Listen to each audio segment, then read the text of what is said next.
안녕하세요. 하루 필수 말씀 충전 하필 큐티 조종환입니다. 오늘 함께 나눌 하나님 말씀은 사무엘상 5장 1절에서 12절까지 말씀입니다. 블레셋 사람들은 하나님의 궤를 빼앗아서 에벤에셀에서 아스돗으로 가져가게 됩니다. 아스돗이 이제 블레셋의 승리의 상징과 같은 그런 도시였어요.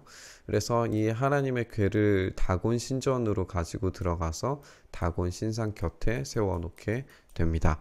왜 이런 행동들을 했을까라고 생각을 하면 이 다곤 신상의 섬기는 그런 패배, 이 사람들이 지금 생각하고 있는 것은 하나님의 법궤가 이제 전쟁에 들어왔는데도 아무런 힘도 사용하지 못하고 패배했기 때문에 다곤 신이 훨씬 더 강력한 신이라고 생각을 했을 것이고, 이 다곤 신상 곁에 세워놓는 것은 이제 여호와 이 신이 다곤 신을 섬기는 이 종으로서의 역할을 해야 된다라고 생각을 해서 다곤 신상 곁에 세워놓는 행위를 했을 겁니다.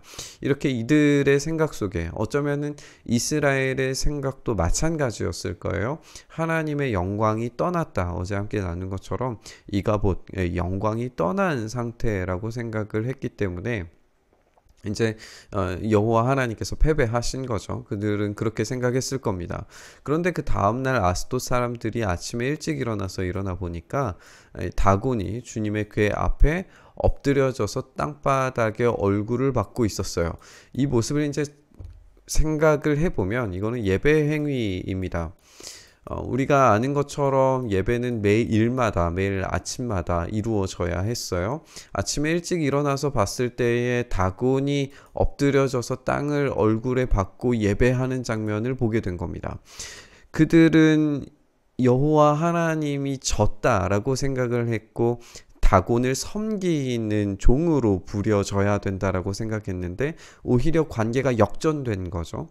자기들의 신, 승리의 신, 우리 다곤 하면 또 삼손을 이긴 신으로 받아들여졌으니까 그 엄청난 무력과 능력의 이 신이 지금 하나님 앞에 예배하고 있는, 엎드리고 완전 얼굴을 받고 있는 그런 모습을 보여주고 있는 것이니까 아주 충격적인 장면이에요. 게다가 다곤을 들어서 세운 다음에 제자리에 다시 가져다 놓았다라고 하는 말도 굉장히 충격적입니다. 왜냐하면은 그들의 신, 승리의 신이 전쟁터에서 싸움에서 이긴 그런 능력의 무적의 신처럼 받아들여졌는데 자기 몸 스스로 하나를 일으키지 못하고 있는 거예요. 그들의 신은 완전히 무력한 신이라는 것을 증명하듯이 이 신적인 싸움에서 지금 이 하나님이 승리하고 계시는 걸 우리가 보게 됩니다. 그 다음 날도 그들이 아침 일찍 일어나서 가보니까 이번에 다곤이 주님의 궤 앞에 엎어져서 땅바닥에 얼굴을 받고 있었어요. 그런데 이것으로 끝나는 것이 아니라 더욱 충격적인 건 뭐냐면 다곤의 머리와 두 팔목이 부러져서 문지방 위에 나둥그렇고 다곤은 몸통만 남아 있었다라고 하는 거예요. 이것은 이제 군사적으로 적군의 수장을 어떤 처벌하는 당시의 어떤 풍습을 보여주는 예시적인 그런 모습일 수도 있고, 또 한편으로 이제 우리가 어제 함께 나눈 것처럼 엘리가 그 왕좌에서 그 의자에서 굴러 떨어져서 목이 부러져서 죽은 사건을 우리가 생각을 해본다면 이 머리가 부러졌다라고 하는 표현이 이 엘리와도 연결이 되어지는 것처럼 보여요.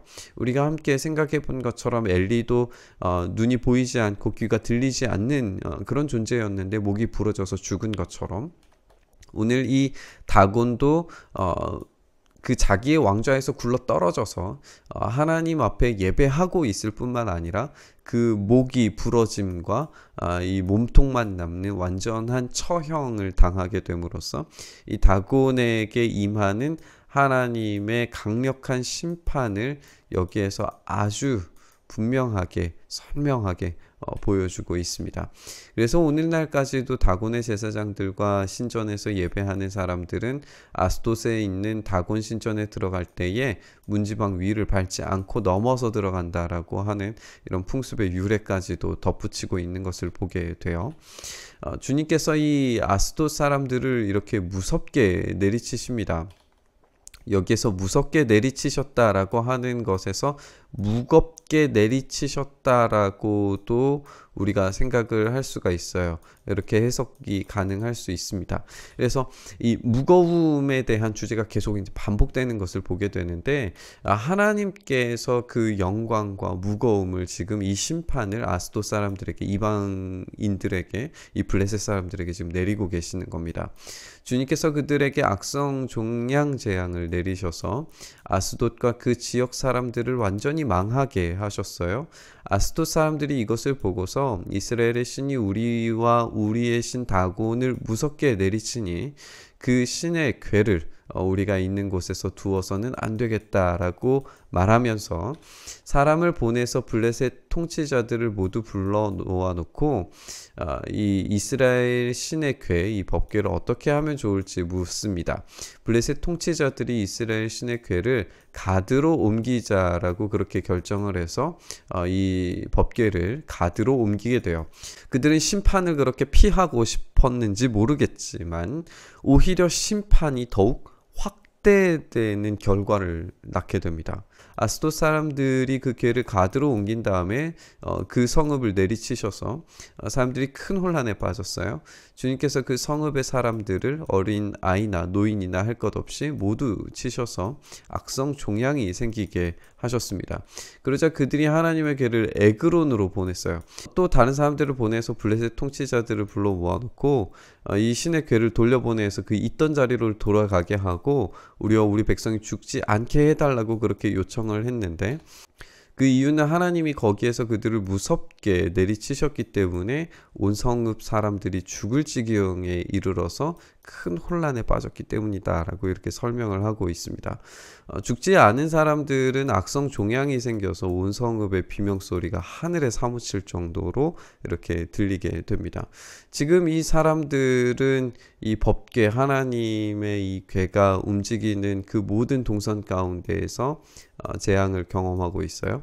이 법궤가 움직이고 이동되어지는 그 모든 곳에 지금 재앙과 심판이 임하고 있으면서도 그 영광의 무거움이 어떤 의미인지에 대해서 제대로 깨닫지 못하고 있습니다. 그래서 이들은 계속해서 법궤를 옮기고 하나님의 영광이 떠나가게 만들고 있습니다. 우리는 이들의 영적인 무지를 심각하게 살펴보아야 합니다. 그들은 하나님이 패배했다라고 생각을 했지만 하나님이 패배하신 것이 아니라 그 지역을 다니시면서 그 신들 전체를, 그 민족 전체를 심판하고 계시는 것을 우리가 살펴보게 됩니다.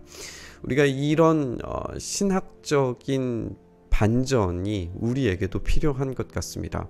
이 시대가 하나님의 교회가 무너져 내려가는 것 같고 하나님의 영광이 떠난 것처럼 보이는지 모르겠지만 하나님께서 그렇다고 해서 자신의 일을 멈추시는 것이 아닙니다.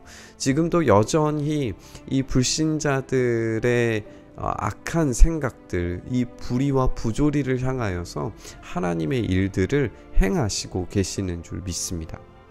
우리가 그것을 확신 있게 붙들어야 합니다. 하나님은 그 일들을 행하실 겁니다. 하고 계십니다. 우리가 그것을 우리의 눈으로 보지 못할 뿐입니다. 하나님의 일을 우리가 보지 못하고 듣지 못한다면 우리가 엘리와 같은 이런 영적인 어두움에서 헤어나오지 못하고 우리 또한 그 심판에 놓여져 있게 될 겁니다.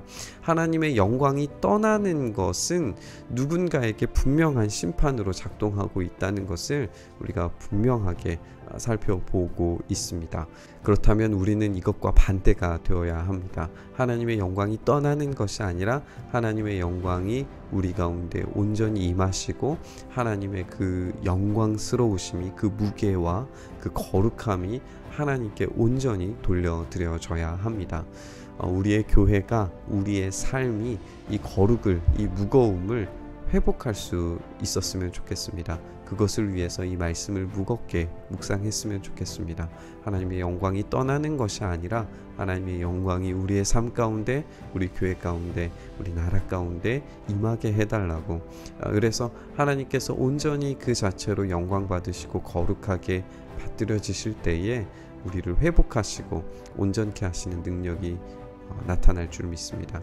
우리가 이 기도의 제목을 가지고 하나님 우리에게 다시 돌아오셔서 하나님 우리에게 임재하셔서 하나님의 영광이 떠나시는 것이 아니라 우리와 함께 해달라고 우리가 이렇게 간절히 붙들면서 기도의 자리로 나아갔으면 좋겠습니다. 주님 우리에게 돌아와 주시옵소서. 주님 우리에게 임재하여 주시옵소서. 우리와 함께하여 주시옵소서. 우리 주 예수 그리스도의 그 임재, 성령님의 그 임재하심, 하나님의 그 통치하시고 다스려 주심이 우리의 삶, 우리의 교회, 우리의 나라와 민족 가운데 임하게 하여 주시옵소서. 그 거룩하심과 그 영광 받으심이 우리 가운데에서 온전히 이루어져서 영광이 떠나 그 재앙과 심판이 임하는 곳에 머무는 것이 아니라 하나님의 은혜가 흘러가는 자리에 우리가 온전히 설 수 있도록 주여 우리를 붙드시고 인도하여 주시옵소서. 우리 가운데 그렇게 영광으로 임재하여 주시기를 간절히 바라고 소망하며 우리 주님 예수님 이름으로 기도드리옵나이다. 아멘.